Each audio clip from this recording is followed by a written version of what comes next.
കർത്താവിൻ്റെ ധന്യനാമം വാഴ്ത്തപ്പെടുമാറാകട്ടെ.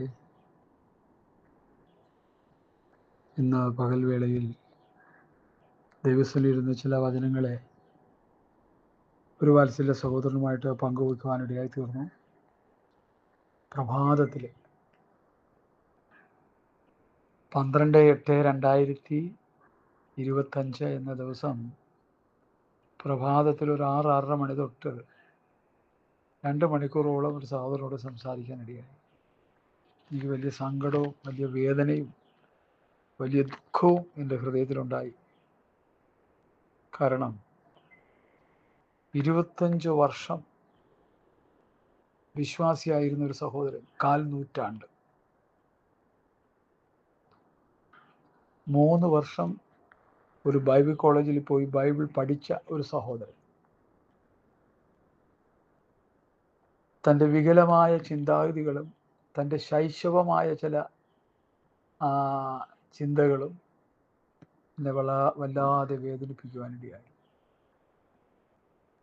അത് എൻ്റെ ഹൃദയത്തിൽ വേദനയായപ്പോൾ അതിനോടനുബന്ധിച്ചൊരു മെസ്സേജ് ചെയ്യണമെന്ന് എൻ്റെ ഹൃദയത്തിൽ പ്രേരണ തന്നു. അതിന് ബോധബലകമായി തിമോഥെയോസിൻ്റെ 1-ാം ലേഖനം അതിൻ്റെ 4-ാം അധ്യായത്തിൻ്റെ 16-ാം വാക്യം വായിക്കുന്നു. നിന്നെ തന്നെയും ഉപദേശത്തെയും സൂക്ഷിച്ചുകൊള്ളുക,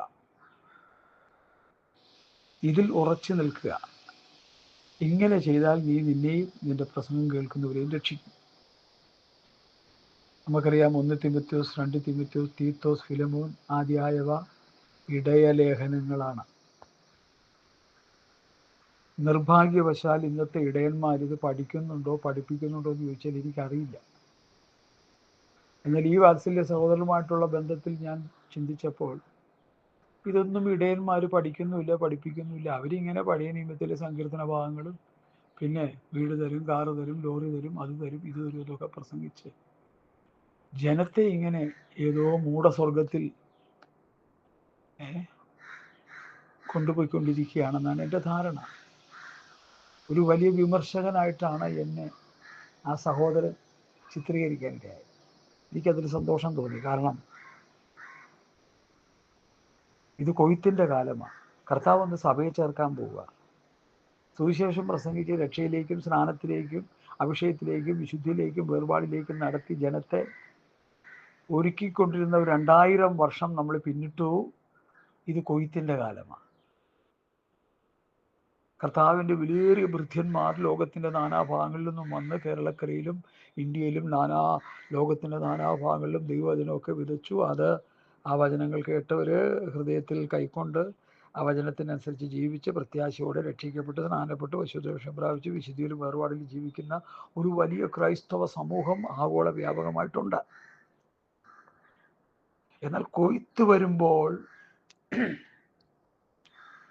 കർത്താവ് തൻ്റെ ദൂതനെ അയച്ച് കൊയ്യാനായിട്ടുള്ള സമയമായി എന്ന് ഞാൻ പൂർണ്ണമായി വിശ്വസിക്കുക. കർത്താവിൻ്റെ വരവായി എന്ന് സാരം. അതിൻ്റെ അർത്ഥമാണല്ലോ അത്.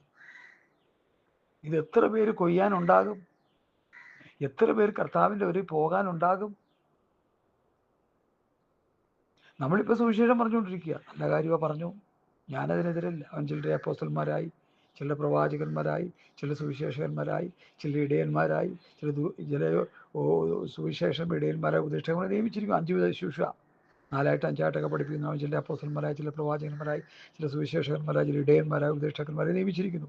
ദൈവം നിയമിച്ച ശുശ്രൂഷ വൃന്ദങ്ങൾ കഴിഞ്ഞ പതിറ്റാണ്ടുകളായി ദൈവവചനം പ്രസംഗിച്ച്, അല്ലെങ്കിൽ നൂറ്റാണ്ടുകളായി ദൈവവചനം പ്രസംഗിച്ച് രക്ഷിക്കപ്പെട്ടു വന്ന ദൈവമക്കളും അവരുടെ തലമുറകളും തലമുറയുടെ തലമുറകളുമായിട്ടൊക്കെ ആയി കിടക്കുന്നത്. ഇവരെല്ലാം ദൈവമക്കളാണോ എന്ന് ചോദിച്ചാൽ അത് അവരവർ തന്നെയാണ് തീരുമാനിക്കേണ്ടത്. ഞാനൊരു ദൈവമകനാണോ, ഞാൻ കർത്താവിൻ്റെ മകനാണോ മകളാണോ എന്ന് അവരവരാ തീരുമാനിക്കേണ്ടത്, ഞാനല്ല. ഹല്ലേലൂയ. ഗലാത്യ ലേഖനം പഠിക്കുമ്പോൾ രക്ഷിക്കപ്പെട്ട് സ്നാനപ്പെട്ട് വാഗ്ദത്തത്തിന് പരിശുദ്ധാത്മാവിനെ ഉള്ളിൽ പ്രാപിച്ചു കഴിയുമ്പോഴാണ് നമ്മൾ മക്കളാകുന്നതെന്നാണ് ഗലാത്യ ലേഖനം പഠിപ്പിക്കുന്നത്. എല്ലാവരും ദൈവമക്കളാണ് നടന്നുകൊണ്ടൊന്നും കഥയൊന്നുമില്ല. ദൈവമക്കളാണെന്ന് പറഞ്ഞുകൊണ്ട് കിടക്കാം. ഞാൻ ആ വചനം ഒന്ന് വായിക്കാം. എനിക്ക് വചനം വിട്ടുള്ള ഒരു പരിപാടിയില്ല. വചനത്തിലൂടെ മാത്രമേ നമ്മൾ പഠിക്കുന്നുള്ളൂ.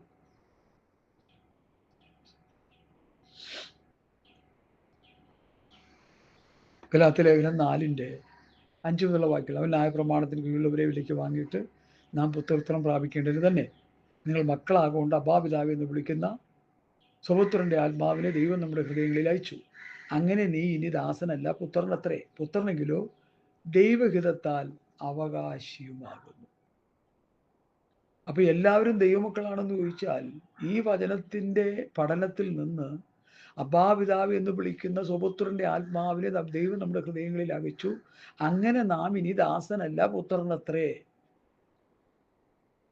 പുത്രനെങ്കിലോ ദൈവഹിതത്താൽ അവകാശിയുമാകുന്നു. 1 യോഹന്നാൻ 3-ാം അധ്യായത്തിൽ ഇങ്ങനെ കാണുന്നു: പ്രിയമുള്ളവരെ, നാം ഇപ്പോൾ ദൈവമക്കളാകുന്നു, നാം ഇന്നതാകുന്നു, ഇതുവരെ പ്രത്യക്ഷമായില്ല. അവൻ പ്രത്യക്ഷനാകുമ്പോൾ അവനെ താൻ ഇരിക്കുന്ന പോലെ കാണുന്നത് കൊണ്ട് അവനോട് സദൃശന്മാരാകും. അപ്പോൾ ദൈവമക്കളാണ് യേശുക്രിസ്തു പ്രത്യക്ഷപ്പെടുമ്പോൾ അവനോട് സദൃശം ഉള്ളവരായി തീരുന്നത്. മക്കളാണെന്ന് പൗലോസ് ഗലാത്യരിൽ പഠിക്കും. പരിശുദ്ധാത്മാവിനാൽ നിറയപ്പെട്ട ആത്മനിറവിൽ ജീവിതം നയിച്ച് ആത്മാവിനാൽ നടത്തപ്പെടുന്ന ഒരു ആത്മാവിഷയം പ്രാപിക്കുന്നത് ദൈവമക്കളാണോ? അവർ ദാസന്മാരാണെന്നാണ് പറയുന്നത്. ഇവിടെ ന്യായപ്രമാണം എന്നുള്ള ദാസത്വത്തെ കാണിക്കുന്നത്. ഞാൻ അതിലേക്ക് പോകുന്നില്ല. അതിലേക്ക് പോയ വിഷയം വേറൊരു നിലയിലേക്ക് പോകും. ഹല്ലേലൂയ. എന്നാൽ റോമാലേഖനം 6-ാം അധ്യായത്തിന്റെ ഒരു പ്രസക്തമായ വാക്യം ഞാൻ ഇന്ന് ആ വാത്സല്യ സഹോദരനോട് പറയാനിടയായി. അത് നിങ്ങളെ വായിച്ച് കേൾപ്പിക്കാൻ ഞാൻ കർത്താവിൽ ശരണപ്പെടുക. അതിൻ്റെ 17-18 വാക്യങ്ങൾ. 6:17-18. എന്നാൽ നിങ്ങൾ പാപത്തിന്റെ ദാസന്മാരായിരുന്നുവെങ്കിലും നിങ്ങളെ പഠിപ്പിച്ച ഉപദേശരൂപം ഹൃദയപൂർവ്വം അനുസരിച്ച് പാപത്തിന് സ്വാതന്ത്ര്യം പ്രാപിച്ച് നീതിക്ക് ദാസന്മാരായി. പാപത്തിന് സ്വാതന്ത്ര്യം പ്രാപിച്ച് നീതിക്ക് ദാസന്മാരാകുമ്പോഴാണ് ദൈവത്തിന്റെ ദാസനാകുന്നത്, ദൈവത്തിന്റെ മക്കളാകുന്നത്. അതിനെന്ത് വേണം? ഉപദേശം പഠിപ്പിക്കണം. നിങ്ങൾ പാപത്തിന്റെ ദാസന്മാരായിരുന്നുവെങ്കിലും നിങ്ങളെ പഠിപ്പിച്ച ഉപദേശരൂപം ഹൃദയപൂർവ്വം അനുസരിച്ച് പാപത്തിന് സ്വാതന്ത്ര്യം പ്രാപിച്ച് നീതിക്ക് ദാസന്മാരായി. അപ്പൊ സഭയെ ഉപദേശം പഠിപ്പിക്കണം. രക്ഷിക്കപ്പെട്ട് സ്നാനപ്പെട്ട് അല്ലെങ്കിൽ വീണ്ടും ജനനം പ്രാപിച്ച് വരുന്നവരെ ദൈവസഭയുടെ ഉപദേശം പഠിപ്പിച്ച് പാപത്തിന് സ്വതന്ത്രരാക്കി നീതിക്ക് ദാസന്മാരാക്കി ദൈവത്തിന്റെ ദാസന്മാരായി ദാസ്യമാരാക്കി കർത്താവിന്റെ വരവിന് വേണ്ടി ഒരുക്കിയെടുക്കുന്ന വലിയ ദൗത്യം ശുശ്രൂഷകന്മാരിൽ നിക്ഷിപ്തമാണ്. റോമാസഭ സഭയെ ഉപദേശം പഠിപ്പിച്ചു എന്ന് പൗലോസ് പറഞ്ഞ വാക്യം ഞാൻ വായിച്ചു. ഇനി അതിൻ്റെ 16-ാം അധ്യായത്തിന്റെ 17-ാമത്തെ വാക്യം വായിക്കാം. സഹോദരന്മാരെ, നിങ്ങൾ പഠിച്ച ഉപദേശത്തിന് വിപരീതമായി സ്വന്തപക്ഷങ്ങളെയും ഉടർച്ചകളെയും ഉണ്ടാക്കുന്നവരെ സൂക്ഷിച്ചു കൊള്ളണമെന്ന് ഞാൻ നിങ്ങളെ പ്രബോധിപ്പിക്കും. നിങ്ങൾ പഠിച്ച ഉപദേശം. റോമർ 6:17 നിങ്ങളെ പഠിപ്പിച്ച ഉപദേശരൂപം. റോമർ 16:17 നിങ്ങൾ പഠിച്ച ഉപദേശം. അപ്പൊ കർത്താവിന്റെ ശിഷ്യന്മാർ സഭയെ ഉപദേശം പഠിപ്പിച്ചു, സഭ അത് പഠിച്ചു. നമ്മുടെ കുറിവാക്യം ശ്രദ്ധിക്കണേ, മറന്നുപോകല്. കുറിവാക്യം ഞാൻ ഏതാ വായിച്ചത് നിങ്ങൾ ശ്രദ്ധിച്ചോ ഇല്ലയെന്ന് എനിക്കറിയില്ല. നീ നിന്നെ സൂക്ഷിക്കുക, നിന്റെ ഉപദേശത്തെ സൂക്ഷിക്കുക. അങ്ങനെ ചെയ്താൽ നീ നിന്നെയും നിന്റെ പ്രസംഗം കേൾക്കുന്നവരെ രക്ഷിക്കും. ഉപദേശം സൂക്ഷിക്കണം. തിമോഥെയോസ് എന്ന വ്യക്തിത്വത്തെ സൂക്ഷിക്കാൻ പൗലോസ് പറയുന്നു. 1, നീ ഉപദേശം സൂക്ഷിക്കണം. ഉപദേശത്തിൽ നിലനിന്ന് വേണം നിന്റെ ക്രിസ്ത്യ ജീവിതം നയിക്കാൻ, ശുശ്രൂഷ ചെയ്യാൻ. ആ ഉപദേശത്തിൽ ഉറച്ചു നിൽക്കണം. നിന്റെ വ്യക്തിത്വത്തെ സൂക്ഷിക്കണം, ഉപദേശം വിട്ടു പോകാതെ. ദൈവവചനത്തിന്റെ ഉപദേശത്തെ സൂക്ഷിക്കണം, അതല്ലെങ്കിൽ അപ്പോസ്തലന്മാരുടെ ഉപദേശത്തെ സൂക്ഷിക്കണം. നീ അതിൽ ഉറച്ചു നിൽക്കണം. അങ്ങനെ ചെയ്താൽ നീ നിന്നെയും നിന്റെ പ്രസംഗം കേൾക്കുന്നവരെയും രക്ഷിക്കും. ഇല്ലെങ്കിൽ നിനക്കുമില്ല രക്ഷ, നിന്റെ പ്രസംഗം കേൾക്കുന്നവർക്കും രക്ഷയില്ലെന്ന് ആ വചനത്തിലൂടെ ഒരു മറുഭാഗം നമ്മൾ പഠിച്ചെടുത്താൽ അത് ശരിയല്ലേ? വിമർശിക്കുന്നവർക്ക് വിമർശിക്കാം, കമൻ്റ് ഇടുന്നവർക്ക് കമൻ്റ് ഇടാം. കർത്താവ് എനിക്ക് തന്നിരിക്കുന്ന ദൈവകൃപയ്ക്കനുസരിച്ച് ഞാൻ നിങ്ങളോട് മറുപടി പറയുന്നതായിരിക്കും. ഹല്ലേലൂയ. സ്തോത്രം, സ്തോത്രം. ആ സഹോദരനോട് സംസാരിച്ചു കഴിഞ്ഞപ്പോൾ എനിക്ക് വലിയ ദുഃഖം തോന്നി. 25 years ഒരു മനുഷ്യന്റെ നല്ല ആയുസ് ഒരു പെന്തക്കോസുകാരനായിട്ട് ജീവിച്ചിട്ട്, ഹല്ലേലൂയ, ഒരു വിശ്വാസിയായിട്ട് ജീവിച്ചിട്ട്, കേരളം അറിയപ്പെടുന്ന ഒരു ബൈബിൾ കോളേജ്, പേരൊന്നും ഞാൻ പറയുന്നില്ല, ഈ വ്യക്തിയുടെ പേരും ബൈബിൾ കോളേജിന്റെ പേരും ഒന്നും ഞാൻ പറയുന്നില്ല, കാരണം അദ്ദേഹം ഏതെങ്കിലും കാരണവശാൽ ഇത് കേൾക്കാനിടയായാൽ അദ്ദേഹത്തെക്കുറിച്ചാണെന്നുള്ളത് അദ്ദേഹത്തിന് മനസ്സിലാകാതിരിക്കട്ടെ. ഹല്ലേലൂയ. ഞാനിത് യൂട്യൂബിൽ അപ്ലോഡ് ചെയ്തിട്ട് ഏതെങ്കിലും സമയം പുള്ളി ഇത് കേൾപ്പിക്കും, എനിക്ക് താല്പര്യമുണ്ട്. അപ്പൊ 25 വർഷം വിശ്വാസിയായിട്ട് ഒരു സഭയുടെ പാസ്റ്ററിന്റെ കീഴിൽ വിശ്വാസിയായിട്ട് ഇരുന്നിട്ട് 3 വർഷം റോഡിൽ ഒരു നല്ലൊരു കേരളത്തിൽ അറിയപ്പെട്ട ഒരു ബൈബിൾ കോളേജിൽ പോയി ബൈബിൾ പഠിച്ചിട്ട് ഇന്നും ശൈശവാവസ്ഥയിൽ കിടക്കുക. എഫെസ്യ ലേഖനം 4:14 അങ്ങനെ നാമിന് ഉപദേശത്തിന്റെ കാറ്റിനാൽ അലഞ്ഞൊഴുന്ന ശിശുക്കളായിരിക്കാതെ ആ ശൈശവാവസ്ഥയിൽ കിടക്കുക. ഞാൻ സംസാരിക്കും തോറും ചോദ്യങ്ങൾ ഉന്നയിക്കുന്നത് മുഴുവൻ എനിക്ക് തൃപ്തികരമല്ലാത്ത ചോദ്യങ്ങളായിട്ട് എനിക്ക് തോന്നിയത്. ഞാനതിന് ശക്തമായ മറുപടി പറയാനിടയായി. പുള്ളി എന്നോട് പറഞ്ഞത്, പാസ്റ്റർ വലിയ വിമർശകനാണെന്ന്. ഞാൻ തീർച്ചയായിട്ടും ഞാൻ വിമർശകൻ തന്നെയാണെന്ന്. എന്നെ ആ നിലയിൽ ആ കർത്താവ് ശുശ്രൂഷ ആക്കി വെച്ചിരിക്കുന്നത് എന്ത് ചെയ്യാനാ? ഇപ്പൊ യോഹന്നാൻ സ്നാപകന്റെ ശുശ്രൂഷ നമുക്കറിയാം. യോഹന്നാൻ സ്നാപകൻ എന്ത് ചെയ്തു? പ്രസംഗിച്ച് അവസാനം സർപ്പസന്തതികളെ എന്ന് വിളിച്ചു. കർത്താവ് അത് തന്നെ വിളിച്ചു. വെള്ള തേച്ച ശവക്കലറുകളെ എന്ന് വിളിച്ചു. ഞാൻ അദ്ദേഹത്തോട് പറഞ്ഞു, മത്തായിയുടെ സുവിശേഷം 23-ാം അധ്യായം നിങ്ങൾ വായിച്ചിട്ടുണ്ടോ എന്ന് ചോദിച്ചു. പുള്ളി അങ്ങനെ വേദപുസ്തകം സ്ഥിരമായിട്ട് വായിക്കുകയും പ്രാർത്ഥിക്കുകയും ചെയ്യുന്ന ഒരു പതിവുണ്ടെന്ന് എനിക്ക് മനസ്സിലായില്ല. ഈ പ്ലീസ് ദൈവത്തെ ഓർത്ത് എൻ്റെ ഈ സന്ദേശം കേൾക്കുന്ന കർത്താവിൻ്റെ വിലപ്പെട്ട മക്കളോട്, ദൈവദാസന്മാരാണെങ്കിൽ എല്ലാവരോടും ഞാൻ പറയാം, നിരന്തരം ദൈവവചനം ധ്യാനിക്കുകയും പ്രാർത്ഥിക്കുകയും ചെയ്യണം. 3 നേരം നമ്മൾ ഭക്ഷണം കഴിക്കുമല്ലോ. ഞാൻ 3 അല്ല, നമ്മൾ അല്ലാതെയൊക്കെ ഇടയ്ക്കിടയ്ക്കൊക്കെ ഭക്ഷിക്കും. പലരുമൊക്കെ അങ്ങനെ ചെയ്യുന്നവരാ. കിട്ടുമ്പോൾ ഒക്കെ തിന്നുന്നവരാ പലരും. ഞാനതിന് കുറ്റം പറയുന്നില്ല. അവരുടെ വിശപ്പോ അവരുടെ ദഹനപ്രിയൊക്കെ ചെയ്തോട്ടെ. ഈ വചനം ഭക്ഷിക്കുന്നുണ്ടോ? ദൈവവചനം ഭക്ഷിക്കുകയും പരിശുദ്ധാത്മാവിനെ പാനം ചെയ്യുകയും, അതിൻ്റെ അർത്ഥം ദൈവവചനം ഭക്ഷിച്ച് ആത്മാവിൽ ആരാധിച്ച് ബലപ്പെട്ടുകൊണ്ടിരിക്കുന്ന അനുഭവം പെന്തക്കോസ്താർക്ക് ഉണ്ടോ ഇന്ന്? ഇല്ല. തർക്കിക്കാൻ അവർ മുമ്പെത്തിയിരിക്കും. വല്ല അറിഞ്ഞിട്ടാണ് തർക്കിക്കുന്നത്, കുഴപ്പമില്ല. ഒരു വക അറിയത്തില്ല.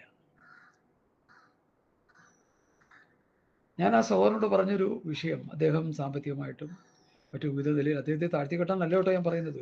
ഇതെല്ലാവർക്കും ഒരു ഗുണപാഠമായിരിക്കാനായി മെസ്സേജ്.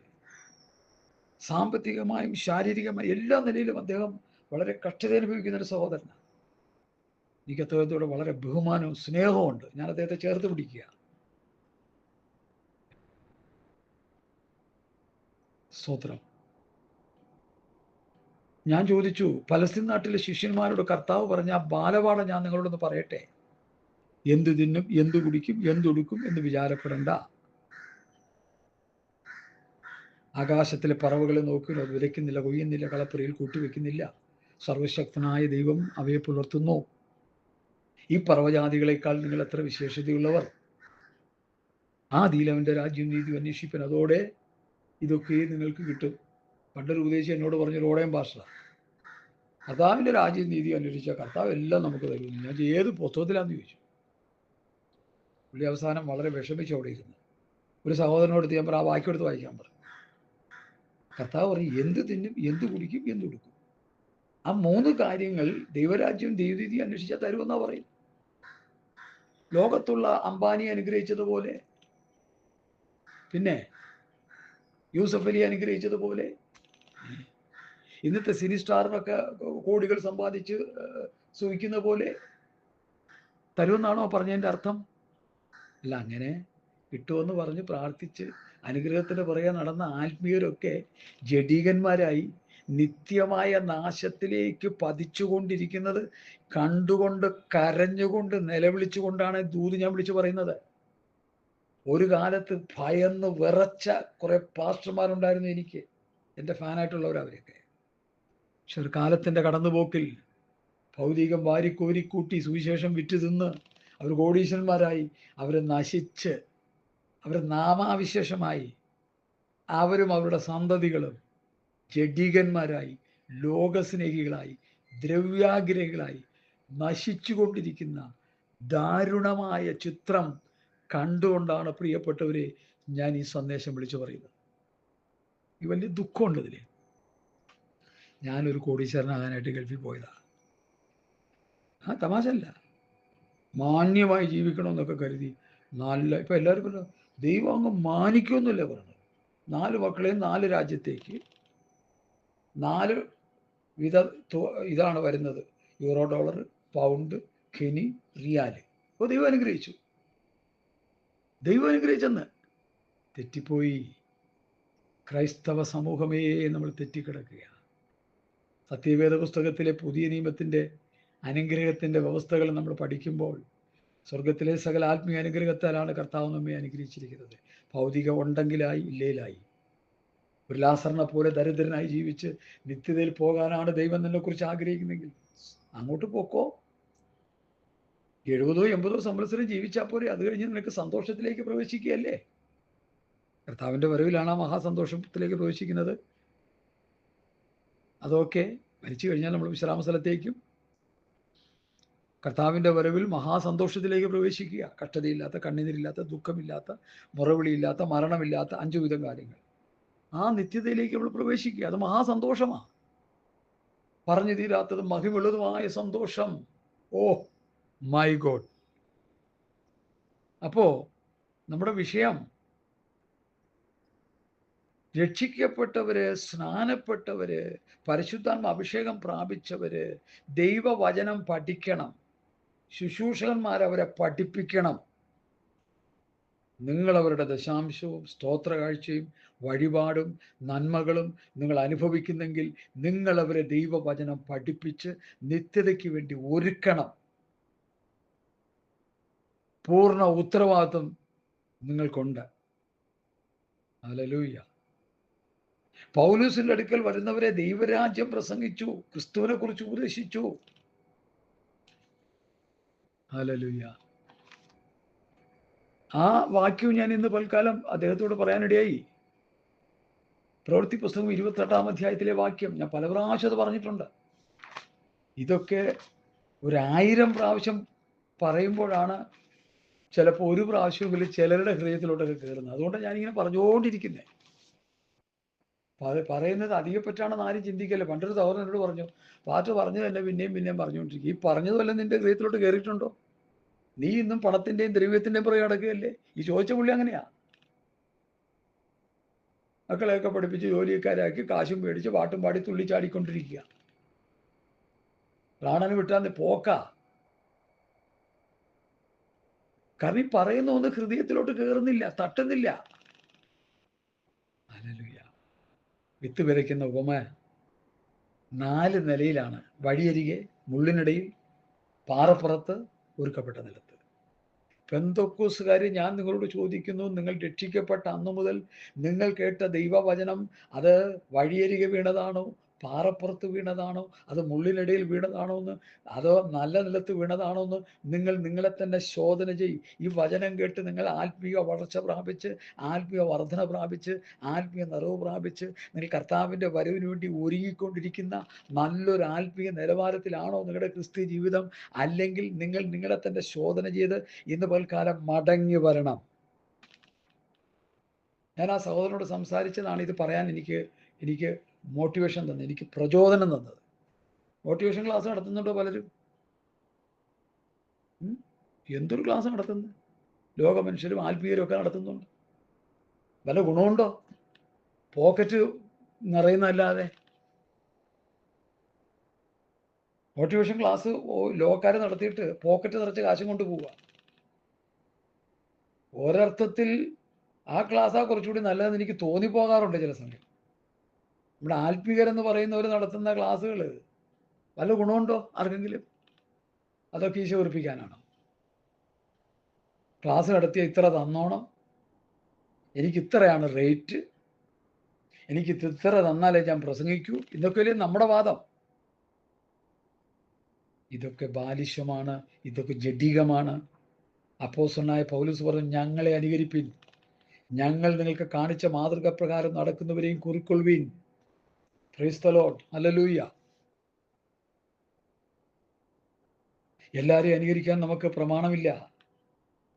കർത്താവും അപ്പോസ്തലന്മാരെയും മാത്രമേ നമ്മൾ അനുകരിക്കാവുള്ളൂ. എന്നെയും അനുകരിക്കരുതെന്നാണ് ഞാൻ പറയുന്നത്. അവർ പറയുന്ന വ്യവസ്ഥയാണ് ഞാൻ പറയുന്നെങ്കിൽ എന്നെ അനുകരിച്ചോ, അല്ലെങ്കിൽ എന്നെ അനുകരിക്കുന്നതുകൊണ്ട് ഒരു ഗുണവും നിങ്ങൾക്ക് വരാൻ പോകില്ല. പൗലോസ് പറഞ്ഞു, ഏത് മനുഷ്യനെയും ക്രിസ്തുവിൽ തികഞ്ഞവനാക്കി നിർത്തുവാൻ, ഏത് മനുഷ്യനെയും പ്രബോധിപ്പിക്കുകയും ഏത് മനുഷ്യനെയും സകല ജ്ഞാനത്തോടു കൂടി ഉപദേശിക്കുകയും ചെയ്യുന്നു. അതിനായി എന്നിൽ ബലത്തോടെ വ്യാപരിക്കുന്ന അവന്റെ വ്യാപാര ശക്തിക്കൊത്തവണ്ണം പോരാടിക്കൊണ്ട് അധ്വാനിക്കും. അതാ പൗലോസിന്റെ അധ്വാനം. ഒരു മനുഷ്യനെ ക്രിസ്തുവിൽ തികഞ്ഞവനാക്കി നിർത്തുക. അവൻ്റെ സ്വോത്രകാഴ്ചയും പേടിച്ച്, അവൻ്റെ ദശാംശവും പേടിച്ച്, അവൻ ഗൾഫിൽ നിന്ന് വരുമ്പോൾ ഒരു സ്വോത്ര കാഴ്ച, അവൻ അവിടെ നിന്ന് വരുമ്പോൾ ഒരു സ്വോത്ര കാഴ്ച, അവൻ്റെ മക്കൾ ഗൾഫിൽ നിന്ന് അയക്കുമ്പോൾ അതിൻ്റെ ഒരു സ്വോത്ര കാഴ്ച, അവർ സഭയിൽ വന്നു കഴിയുമ്പോൾ അതിൻ്റെ ഒരു സ്വോത്ര കാഴ്ച. ഇവിടെ ഞാൻ 50 വർഷം, I have experience for 50 years Pentecost. അനുഭവ സമ്പത്തിൽ നിന്നാണ് ഞാൻ ഈ പറയുന്നേ. ഇതൊക്കെ മേടിച്ചു, ഞാൻ അതിനെതിരല്ല. പക്ഷെ നിങ്ങൾ ക്രിസ്തുവിൽ തികഞ്ഞവരാക്കി നിർത്തുന്നു. ഈ സഹോദരന്റെ നിലവാരം എനിക്ക് വലിയ ദുഃഖം തോന്നി. 25 വർഷം വിശ്വാസിയായി ജീവിച്ചിട്ട് 3 വർഷം ബൈബിൾ കോളേജിൽ പോയി പ്രഗത്ഭന്മാരായ സ്കോളേഴ്സിൽ നിന്ന്, ഡോക്ടർമാര്, റവറൻഡുമാര്, അവരിൽ നിന്നൊക്കെ വചനം പഠിച്ചു. ഇത് പറഞ്ഞപ്പോൾ പുള്ളിക്ക് ഇഷ്ടപ്പെട്ടില്ല. അവരെയൊന്നും അങ്ങനെ പറയല്ലേ എന്നാ പറഞ്ഞു. അപ്പൊ ഞാൻ ചോദിച്ച, സഹോദര, നിങ്ങൾ ഈ അവരിൽ നിന്നൊക്കെ കേട്ടിട്ട് നിങ്ങൾക്ക് എന്ത് ഗുണമുണ്ടായി ഇത്രയും നാള്? എന്തെങ്കിലും 10 അക്ഷരം ഉപദേശം പറയാനേ പറ്റുമോ നിങ്ങൾക്കുണ്ട്? ഞാൻ ഈ ദുരുപദേശങ്ങളെ ഖണ്ഡിക്കുന്ന പുള്ളിക്ക് വലിയ വിഷമമായിട്ട് തോന്നി. അപ്പൊ ഞാൻ ചോദിച്ചു, ഇന്ന് സഭ എവിടെ നിൽക്കുന്നു എന്ന് ചോദിച്ചു. ഇന്നത്തെ സഭയുടെ കൊയ്ത്തിന്റെ സമയമാണ്. കർത്താവ് ഒന്ന് സഭ എടുക്കാൻ പോകും. ആ സമയമായി, കർത്താവിന്റെ വരവായി, വളരെ ആസന്നമായിരിക്കുക. ഇസ്രയേലുമായിട്ടുള്ള ബന്ധത്തിൽ നമ്മൾ പഠിച്ചു വരുമ്പോൾ അത്തി തളർത്തു കർത്താവിന്റെ ഒരു വാതിക്കൽ. അത്തി തളർത്തിട്ട് 3/4 നൂറ്റാണ്ടായി. ഇനിയിപ്പോൾ യഹൂദനെ യഥാസ്ഥാനപ്പെടുത്താൻ വേണ്ടി യഹൂദന്റെ നേരെ ഗോഗുമാഗോഗിന്റെ നേതൃത്വത്തിൽ വലിയ യുദ്ധത്തിന് വേണ്ടി സന്നാഹങ്ങൾ അണിയറയിൽ നടന്നുകൊണ്ടിരിക്കുക. നിങ്ങൾ ഞാനും അത് അറിയുന്നില്ല, ഞാനത് പഠിച്ചുകൊണ്ടിരിക്കുന്നുണ്ട് പറയുക. ഇസ്രയേലിനെതിരെ ശക്തമായ ആക്രമണത്തിന് വേണ്ടി റഷ്യയുടെ നേതൃത്വത്തിൽ പാർസി, ഇറാൻ, മറ്റ് മല രാജ്യങ്ങളെല്ലാം കൂടി ചേർന്ന് വലിയ യുദ്ധത്തിന് വേണ്ടി കോപ്പ് കൂട്ടിക്കൊണ്ടിരിക്കുക. ഇസ്രയേൽ പർവ്വതനിരകളിൽ ഗോഗുമാഗോഗിന്റെ നേതൃത്വത്തിൽ റഷ്യ, മറ്റ് രാജ്യങ്ങളെല്ലാം കൂടി ചേർന്ന് ഇസ്രയേലിനെ യുദ്ധം ചെയ്യുകയും ഇസ്രയേലിനെതിരെ ഘോരമായ യുദ്ധം നടത്തി അവരിൽ 3/4 നശിപ്പിച്ച് കളയുമ്പോൾ അവർ കുത്തിയവങ്കിലേക്ക് നോക്കുമ്പോൾ ആക്ഷരിക യഹൂദനെ ദൈവം യഥാസ്ഥാനപ്പെടുത്തുന്ന ഒരു സമയമാണ് അത്. ആത്മീയ ഇസ്രയേലാകുന്ന നമ്മള് ഇവിടെ പിച്ച വെച്ച് കളിച്ചുകൊണ്ടിരിക്കുക, ചക്കും ചുക്കും അറിഞ്ഞുകൂടാണ്ട്. ജാതികളുടെ പൂർണ്ണസംഖ്യ തികഞ്ഞ് നമ്മളെ ചേർത്തതിന് ശേഷമാണ് യുദ്ധം. 25 വർഷം വിശ്വാസിയായിട്ട് നടക്കുന്നവൻ ഇനി ചക്കും ചുക്കും അറിഞ്ഞുകൂടാണ്ട് ചപ്പും ചവറും പറഞ്ഞുകൊണ്ടിരിക്കുക. ഹല്ലേലൂയ, സ്തോത്രം, സ്തോത്രം, സ്തോത്രം. ഏതെങ്കിലും ഒരു ഉപദേശ കാര്യം ഒന്ന് പറയാൻ പറഞ്ഞാൽ അറിയത്തില്ല. പിന്നെ എന്തിനാണോ പോയി 3 വർഷം ബൈബിൾ കോളേജിൽ പോയത്? എന്തിനാണോ പോയി 25 വർഷം നീ ഒരു സഭയുടെ മുമ്പറായിരുന്ന വചനം കേട്ടോണ്ടിരുന്നത്? നിനക്ക് എന്ത് പ്രയോജനം ഉണ്ടായി? അദ്ദേഹത്തോട് പറഞ്ഞ അദ്ദേഹം എന്നെ വിട്ടു ഇവിടെ നിന്ന് ഓടിയ ഓട്ടം വീട്ടിൽ പോയി നിൽക്കുള്ളൂ. അതുകൊണ്ട് ഞാൻ അദ്ദേഹത്തോട് പറയുന്നില്ല. ഒരു മെസ്സേജായിട്ട് ലോകം മുഴുവൻ കേൾപ്പിക്കാനാണ് എൻ്റെ ആഗ്രഹം. അനേക പ്രിയപ്പെട്ടവർ ഈ അവസ്ഥയിലായിരിക്കുന്നെങ്കിൽ അവർ കർത്താവിനോട് മടങ്ങി വരണം. ആരെയും കരിവരുത്തേക്കാനോ, ആരെയും നിന്ദിക്കാനോ, ആരെയും പഴിക്കാനോ ദുഷിക്കാനോ ഒന്നുമല്ല പറയുന്നത്. ഈ ദുരവസ്ഥയിൽ ആരെങ്കിലും കഴിയുന്നെങ്കിൽ അവർ അപ്പോസ്തലന്മാരുടെ ഉപദേശം കേട്ട് കൂട്ടായ്മ ചപ്പം തുറുക്കി പ്രാർത്ഥന കഴിച്ച് കർത്താവിൻ്റെ വരവിന് വേണ്ടി ഒരുങ്ങണം. ആത്മീയ വളർച്ച, ആത്മീയ വർധനവ്, ആത്മീയ നിറവിലേക്ക് അവർ നടത്തപ്പെടണം. പൗലൂസിന്റെ അവസാന ശുശ്രൂഷയെക്കുറിച്ച് ഇവിടെ പറയുന്നു. മത്തായി 28:23 ഒരു ദിവസം നിശ്ചയിച്ചിട്ട് അവർ പലരും അവന്റെ പാർപ്പിടത്തിൽ അവന്റെ അടുക്കൽ വന്നു. അവരോട് അവൻ ദൈവരാജ്യത്തിന് സാക്ഷ്യം പറഞ്ഞു. മോശയുടെ ന്യായപ്രമാണവും പ്രവാചക പുസ്തകങ്ങളും ആധാരമാക്കി യേശുവിനെ കുറിച്ച് അവർക്ക് ബോധം വരുത്തുമാറ് രാവിലെ തുടങ്ങി സന്ധ്യ വരെ വിവരിച്ചു. അവൻ പറഞ്ഞ് ചിലർ സമ്മതിച്ചു, ചിലർ വിശ്വസിച്ചില്ല. ഇന്നും അതൊക്കെ തന്നെ. നമ്മളിങ്ങനെ പറഞ്ഞുകൊണ്ടിരിക്കുക, വിശ്വസിക്കുന്നവർക്ക് വിശ്വസിക്കാം, ത്യജിച്ചു കളയേണ്ടവർക്ക് ത്യജിച്ചു കളയാം. കൃപയുടെ വാതിൽ അടയാൻ പോവുക, കർത്താവ് സഭയെ ചേർക്കാൻ പോവുക, കാഹളം ധ്വനിക്കാൻ പോവുക, ദൈവസഭ മാറ്റപ്പെടാൻ പോവുക. പെന്തക്കോ സമൂഹങ്ങളെ രക്ഷപ്പെടണോ? കർത്താവായ യേശുക്രിസ്തുവിന്റെ പത്യവചനവും ഭക്തിക്കൊത്ത് ഉപദേശവും അനുസരിച്ച് ജീവിച്ചുകൊള്ളുക. നായ്ക്കളെ സൂക്ഷിപ്പിൻ, ആകാത്ത വേലക്കാരെ സൂക്ഷിപ്പിൻ, വിച്ഛേദനക്കാരെ സൂക്ഷിപ്പിൻ. സൂക്ഷിക്കണ്ടേ? ഇന്ന് പെന്തക്കോസ്തോളത്തിൽ നായ്ക്കളും വിച്ഛേദനക്കാരും ആകാത്ത വേലക്കാരും കിടന്ന് വിരഹിക്കുക. സ്വത്രം സ്വത്രം സ്വത്രം. പ്രവൃത്തി 28:29 അത് തന്നെ. അവൻ കൂലിക്ക് വാങ്ങിയ വീട്ടിൽ 2 സംവത്സരം മുഴുവൻ പാർത്ത് തൻ്റെ അടുക്കൽ വരുന്നവരൊക്കെയും കൈക്കൊണ്ട് പൂർണ്ണ പ്രാഗൽഭ്യത്തോടെ വിഘ്നം കൂടാതെ ദൈവരാജ്യം പ്രസംഗിച്ചും കർത്താവായ യേശുക്രിസ്തുവിനെ കുറിച്ച് ഉപദേശിച്ചും പോകും. പൗലോസിന്റെ ശുശ്രൂഷ ദൈവരാജ്യവും യേശുക്രിസ്തുവിനെ കുറിച്ചും ഉപദേശിക്കുക. ഇന്നത്തെ പൗലോസുമാരുടെ ഉപദേശം എന്താണെന്ന് അവരോട് തന്നെ ചോദിക്കണം. ഹല്ലേലൂയ, സ്തോത്രം. Thank you Lord. Hallelujah, hallelujah, hallelujah. ഇവിടെ നമുക്ക് പറ്റിയ ഒരു വലിയ അബദ്ധം എന്താണെന്ന് ചോദിച്ചാൽ, അബദ്ധം എന്ന് പറഞ്ഞാൽ അബദ്ധമല്ല, പിശാചിന്റെ ഒരു കൈകടത്തൽ. അതിനെക്കുറിച്ച് ഇനി ഞാൻ അടുത്ത് പറയാൻ പോകുന്നത്, ശ്രദ്ധിച്ചു കേട്ടോണേ. എന്താ പിശാചിന്റെ കൈകടത്തൽ? പ്രവൃത്തി പുസ്തകം 27 മുതൽ ദൈവത്തിന്റെ ആലോചന ഒട്ടും മറച്ചു വയ്ക്കാതെ ഞാൻ മുഴുവനും അറിയിച്ചു തന്നിരിക്കുന്നുവല്ലോ. അപ്പൊ ദൈവത്തിന്റെ ആലോചന കേൾക്കാനായിട്ട് ഇനി ആര് വരണം? ഇന്ന വാസു വരണം, ഇന്ന പ്രവാചകന്മാരും വരണം, ഇന്ന പ്രവാചകന്മാരും വരണം. നോ, വരണ്ട. ഒരു പ്രവാചകനും വരണ്ട. കർത്താവ് ഒരു പ്രവാചകനാ, അപ്പോസ്തലന്മാർ പ്രവാചകനാ, വിശുദ്ധ പ്രവാചകന്മാർ പ്രവാചകന്മാരാ. അവര് പറയുന്ന വചനം സസൂക്ഷ്മം നീ പഠിച്ചനുസരിച്ച് ജീവിച്ചാൽ അത് ദൈവത്തിന്റെ ആലോചനയായി. നരകക്കുഴിയിൽ പോയി വീഴാതിരിക്കാനുള്ള ദൈവത്തിന്റെ ആലോചനയായി. സഹോദരങ്ങളെ, ഞാൻ അങ്ങനെ പഠിച്ചു വെച്ചിരിക്കുന്നു. തെറ്റാണെങ്കിൽ എന്നെ തിരുത്താം. ദൈവത്തിന്റെ ആലോചന ഒട്ടും പറിച്ചു വയ്ക്കാതെ മുഴുവനും അറിയിച്ചു വന്നിരിക്കുന്നുവല്ലോ. നിങ്ങളെ തന്നെയും സ്വന്തം രക്തത്താൽ സമ്പാദിച്ചിരിക്കുന്ന ദൈവത്തിന്റെ സഭയെ മേയ്പ്പാൻ പരിശുദ്ധാത്മാവ് നിങ്ങളെ അധ്യക്ഷരാക്കി വെച്ച ആട്ടിൻകൂട്ടം മുഴുവനും സൂക്ഷിച്ചുകൊള്ളുവീൻ. ഞാൻ പോയ ശേഷം ആട്ടിൻകൂട്ടത്തെ ആദരിക്കാത്ത കൊടിയ ചെന്നായ്ക്കൾ നിങ്ങളുടെ ഇടയിൽ കടക്കുമെന്ന് ഞാൻ അറിയുന്നു. ശിഷ്യന്മാരെ തങ്ങളുടെ പിന്നാലെ വലിച്ചു കളയുവാനായി വിപരീത ഉപദേശം പ്രസ്താവിക്കുന്ന പുരുഷന്മാർ നിങ്ങളുടെ ഇടയിൽ എഴുന്നേൽക്കും. ഈ ദുരുപദേഷ്ടകന്മാർ എവിടെ നിന്ന് എഴുന്നേക്കുമെന്ന? RSSകാരുടെ കൂട്ടത്തിൽ നിന്നോ, BJPയുടെ കൂട്ടത്തിൽ നിന്നോ, വിശ്വഹിന്ദു പരിഷത്തിന്റെ കൂട്ടത്തിൽ നിന്നോ, ശിവസേനയുടെ കൂട്ടത്തിൽ നിന്നോ, ബജറംഗളുടെ കൂട്ടത്തിൽ നിന്നോ, അല്ലെങ്കിൽ ഇസ്ലാം തീവ്രവാദികളുടെ കൂട്ടത്തിൽ നിന്ന് എഴുന്നേൽക്കൊന്നല്ല. നിങ്ങളുടെ ഇടയിൽ നിന്ന് പെന്തക്കോസ്താരുടെ ഇടയിൽ നിന്ന് എഴുന്നേൽക്കും. ഒരു കാലത്ത് രക്ഷിക്കപ്പെട്ട് സ്നാനപ്പെട്ട് പരിശുദ്ധാംശം പ്രാപിച്ച് വിശുദ്ധിയിലും വേർപാടിലും ജീവിച്ച പല സഹോദരങ്ങളും വിദേശത്ത് പോയി അവിടെ ഇവിടെയും പോയി കണ്ട ചപ്പും ചവറും ദുരുപദേശങ്ങളെല്ലാം കേട്ടിട്ട് ഇവിടെ വന്ന് അത് വിളമ്പി സഭ മുഴുവൻ ദുരുപദേശത്തിൽ കിടക്കുക. ആർക്കെങ്കിലും ദണ്ണമുണ്ടോ? ഹല്ലേലൂയ. ഹൃദയവേദനയോടെ ഞാൻ വിളിച്ചു പറയും, ആർക്കെങ്കിലും ദണ്ണമുണ്ടോ? ആർക്കെങ്കിലും വിഷമമുണ്ടോ? ആർക്കെങ്കിലും പ്രയാസമുണ്ടോ? ക്രൈസ്തവതം കൂട്ടത്തോടെ നരകത്തിലോട്ട് പോകുന്നുണ്ട്. ആർക്കെങ്കിലും വിഷമമുണ്ടോ? എന്നെ കർത്താവെ എന്ന് വിളിക്കുന്ന ഏവനും വല്ല സ്വർഗസ്വനായ പിതാവിൻ്റെ ഇഷ്ടം ചെയ്യുന്നുണ്ട് അത്രയും സ്വർഗരാജ്യത്തിൽ കിടക്കുന്നത്. പിതാവിൻ്റെ ഇഷ്ടം എന്താ? ഞാൻ എൻ്റെ പിതാവിൻ്റെ കൽപ്പനകൾ പ്രമാണിച്ച് എൻ്റെ സ്നേഹത്തിൽ വസിക്കുന്ന പോലെ നിങ്ങൾ എൻ്റെ കൽപ്പനകൾ പ്രമാണിച്ച് എൻ്റെ സ്നേഹത്തിൽ വസിക്കും. പുത്രനെ അനുസരിച്ച് ജീവിക്കുന്നതല്ലേ പിതാവിൻ്റെ ഇഷ്ടം. പുത്രനെ അനുസരിക്കാന്ന് പറഞ്ഞാൽ എന്താ? പുത്രൻ നമുക്ക് തന്ന ഉപദേശം, അപ്പോസ്തലന്മാരെ ഏൽപ്പിച്ച ഉപദേശം, പിതാവേ നീ എനിക്ക് തന്ന വചനം ഞാൻ അവർക്ക് കൊടുത്തു, നിന്റെ വചനം ഞാൻ അവർക്ക് കൊടുത്തിരിക്കുന്നു, ഇവരുടെ വചനത്താൽ എന്നിൽ വിശ്വസിക്കാനിരിക്കുന്നവർ കൊണ്ട് ഞാൻ അപേക്ഷിക്കുന്നു എന്ന് യോഹന്നാന്റെ സുവിശേഷം 17-ാം അധ്യായത്തിലെ ശക്തമായ പഠനപ്രകാരം അപ്പോസ്തലന്മാരെ കർത്താവ് ഏൽപ്പിച്ച ഉപദേശം നമ്മൾ അനുസരിക്കുമ്പോഴാണ് ക്രിസ്തുവിന്റെ ഉപദേശം നമ്മൾ അനുസരിക്കുന്നത്. നീ പ്രവാചകനായിരിക്കാം, ആത്മികനായിരിക്കാം, ഞാൻ എഴുതുന്ന ദൈവത്തിന്റെ കൽപ്പന. 1 കൊരിന്ത്യർ 14:37. അത് നീ അനുസരിക്കുന്നില്ലെങ്കിൽ അനുസരിക്കേണ്ടെന്ന് അടുത്ത വാക്യത്തിൽ എഴുതിയിരിക്കുന്നത്. ഹല്ലേലൂയ. സ്തോത്രം സ്തോത്രം സ്തോത്രം സ്തോത്രം. അപകടകരമായ ഒരു അവസ്ഥയിലൂടെയാണ് നമ്മൾ പോയിക്കൊണ്ടിരിക്കുന്നത്. 25 വർഷമായി പെന്തക്കോസ്തലനായിരിക്കുന്ന ഒരു സഹോദരൻ രക്ഷാനിർണയത്തെക്കുറിച്ചും അഭിഷേകത്തെക്കുറിച്ചും ആത്മനിർഭരത്തെക്കുറിച്ചും ആരാധനയെക്കുറിച്ചും ഉപദേശത്തെക്കുറിച്ചും ഒരു ചുക്കും അറിയാതിരിക്കുമ്പോൾ ഇനി എത്ര വർഷം അവൻ അങ്ങനെ ജീവിച്ചാൽ എന്ത് പഠിക്കുമെന്നാണ് എൻ്റെ ചോദ്യം. എത്ര വർഷം കൂടി കഴിഞ്ഞാൽ പഠിക്കും? ഇനി ഒരു 25 കൂടി ഇരുന്നാൽ പഠിക്കുമോ? അവൻ കുഴി പോവുമല്ലോ, മണ്ണിലടി പോവുമല്ലോ. Hallelujah. Praise the Lord, praise the Lord.